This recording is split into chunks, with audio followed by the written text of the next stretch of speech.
குடுக்காம போனது வந்து ரியல் ஜட்ஜ் மாதிரி ஃபீல். அதுக்கு அவர் வந்து கில்ட்டின்னு சொல்லிட்டாலே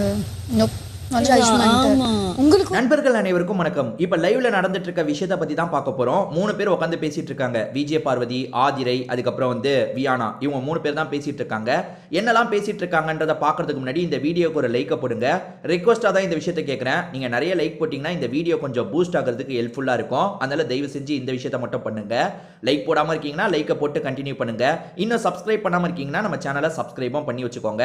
இவங்க 3 பேர் காலையில எதை பத்தி பேசிட்டு இருக்காங்கன்னா அமித்தோட அந்த ஜட்ஜா இருக்கிறத பத்தி தான் பேசிட்டு இருக்காங்க. அவர் ஜட்ஜா கரெக்டா தீர்ப்பை வழங்க மாட்டாரு, என்னமோ உண்மையான ஜட்ஜ் மாதிரிலாம் ரியாக்ட் பண்ணிட்டு இருக்காருன்ற மாதிரி பேசிட்டு இருக்காங்க. பார்வதி சில பாயிண்ட் எல்லாம் சொல்றாங்க. அது என்னன்னா, நேத்து அவர்கிட்ட நான் பேசினேன், அப்படி பேசும்போது சில விஷயங்களை சொன்னாருன்ற மாதிரி சொல்லிட்டாங்க. எனக்குமே சரி, அமித் ஜட்ஜா செயல்பட்டது ஆதிரை கேஸ்ல சரியாவே இல்லைங்க. ஏன்னா அவர் என்ன சொல்றாருன்னா, அவங்களே கில்ட்டின்னு சொல்லிட்டாங்க, அதுக்கு மேல நான் என்ன பண்ண முடியும்னு கேட்கிறாரு. அப்படிலாம் வந்து அதை தாண்டியும் அவங்க ப்ரொசீட் பண்ணணும்னு நினைக்கிறாங்கன்னா ப்ரொசீட் பண்ணலாம். என்னமோ அவன் கில்ட்டின்னு சொன்னா இங்க தண்டனை இல்லைன்றதுக்காக கில்ட்டின்னு ஒத்துக்கிறான்.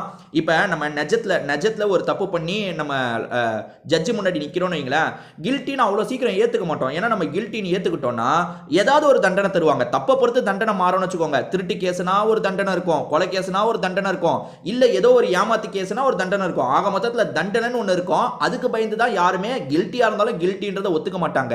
இவன் நோகாம கில்ட்டின்னு ஒத்துக்கிட்டான். யாரு? இந்த எஃப்ஜேவை சொல்றேன். அவன் ஈஸியா கில்ட்டின்னு ஒத்துக்கிட்டான். ஏன்னா இது என்ன உண்மையான கோர்ட்டா, தண்டனை கிடைக்காதுன்றதுக்காக சொல்றான். இவரு வந்து அப்ப கேட்கணும்ல, நீ பாட்டுக்கு என்ன அசால்ட்டா உடச்சிட்டு போற, அசால்ட்டா கில்ட்டின்னு சொல்லிட்ட, கில்ட்டின்னு சொன்னாலும் சரி உன்னை எக்ஸ்போஸ் பண்ணணும்னு அவங்க வந்திருக்காங்க. ஆதிரை, நீங்க சொல்ல நினைக்கிறத சொல்லுங்க, யாரனால கூப்பிட்டு பேசுங்கன்னு தான் அமித் சொல்லியிருக்கணும். ஆனா அமித் என்னமோ கில்ட்டின்னு சொல்லிட்டாங்க, அதோட கேஸ் முடிஞ்சிருச்சுன்னு சொல்றாரு. இந்த லாஜிக்கு பொருந்தவே பொருந்தாது. நான் ஒரு உதாரணம் சொல்றேனே, இப்ப யாரையோ வந்து அடிக்கிறாங்கன்னு வச்சுக்கோங்க. சும்மா பிக் பாஸ் வீட்ல அடிக்க கூடாது, அது ரூல் பிரேக் தான். அடிச்சிட்டாங்கன்னு வச்சுக்கோங்க. அடி வாங்கினவங்க கேஸ் கொடுக்குறாங்க. அப்ப அடிச்சவன்ல நான் தப்பை உணர்ந்துட்டேன், என்னை மன்னிச்சிருங்க, சாரி, நான் கில்ட்டின்றதை ஏற்றுக்கிறேன் அப்படின்னு சொல்லிட்டான்னா விட்டுலாமா? அப்போ யாருனாலும் தானே அப்படி பண்ணலாம். நேற்று ஆதிரையும் அந்த கேள்வியை கரெக்டாக கேட்டாங்க. எங்க யாருனாலும் எந்த பிரச்சனைனாலும் பண்ணிட்டு வந்து நான் கில்ட்டின்னு சொல்லிட்டு போயிடலாமேங்க, அப்புறம் என்னங்கன்ட்டு. இதை தாண்டி அமித் ஒன்று தப்பு பண்ணாரு. அமித்தை பொறுத்த வரைக்கும் நான் ஒரு விஷயத்தை கண்டுபிடிச்சிருக்கேன், அது கரெக்டாக இல்லையான்னு நீங்கள் சொல்லுங்கள். அமித்தை பொறுத்த வரைக்கும் அந்த மேல் ஈகோயிஸ்டாக இருக்காரு. அதாவது என்ன வந்தாலும் சரி ஆம்பளைக்கு சப்போர்ட் பண்ணணுன்ற ஒரு மைண்ட் செட்டில் இருக்காரு. ஏன்னா அவர் வந்து அந்த பார்வதி வந்து அந்த பீரியட்ஸ் இருக்கும் போது ஒரு கருத்தை சொன்னார் பார்த்தீங்களா, அதே மாதிரி நிறைய இடத்துல ஆண்களை விட்டு தரக்கூடாதுன்னு ஒரு ஸ்டாண்ட் எடுக்கிற மாதிரியே எனக்கு தோணுது. எனக்கு மட்டும் தான் தோணுதா, இல்லை உங்களுக்கு அந்த மாதிரிலாம் தோணுச்சா இல்லையான்றதை சொல்லுங்க.